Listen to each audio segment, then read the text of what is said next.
माँ चंद्रघंटा की कथा।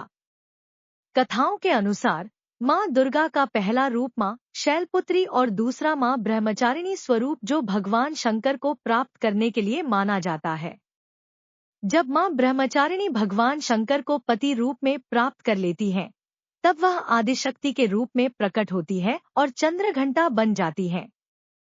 माँ दुर्गा ने माँ चंद्रघंटा का अवतार तब लिया था जब संसार में दैत्यों का आतंक बढ़ने लगा था। साथ ही उस समय महिषासुर का भयंकर युद्ध देवताओं से चल रहा था। महिषासुर देवराज इंद्र का सिंहासन प्राप्त करना चाहता था।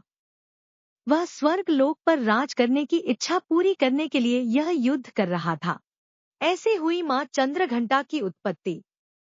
जब देवताओं को महिषासुर की इच्छा का पता चला तो वे परेशान हो गए और भगवान ब्रह्मा, विष्णु और महेश के सामने पहुंचे। ब्रह्मा, विष्णु और महेश ने देवताओं की बात सुनकर क्रोध प्रकट किया और क्रोध आने पर उन तीनों के मुख से जो ऊर्जा निकली, उस ऊर्जा से एक देवी अवतरित हुई।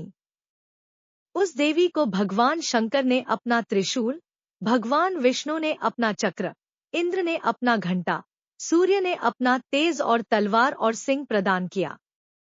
इसके बाद माँ चंद्रघंटा ने महिषासुर का वध कर देवताओं की रक्षा की। माँ चंद्रघंटा का भोग। नवरात्रि में माँ दुर्गा के 9 रूपों को अलग अलग तरह के भोग चढ़ाए जाते हैं। माना जाता है कि माँ चंद्रघंटा को खीर बहुत पसंद है, इसलिए माँ को केसर या साबूदाने की खीर का भोग लगा सकते हैं। पंचामृत का मिश्रण इन सभी 5 गुणों का प्रतीक है। पंचामृत दूध, दही, घी, शहद और गंगाजल का मिश्रण होता है।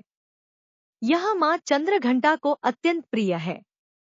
यह मिश्रण 5 पवित्र पदार्थों से बना होता है, जिनमें से प्रत्येक का अपना महत्व है। दूध को शुद्धता और पोषण का भी प्रतीक माना जाता है, इसलिए आप माँ चंद्रघंटा को कच्चा दूध भी चढ़ा सकते हैं। दही भी माँ चंद्रघंटा को बहुत प्रिय है।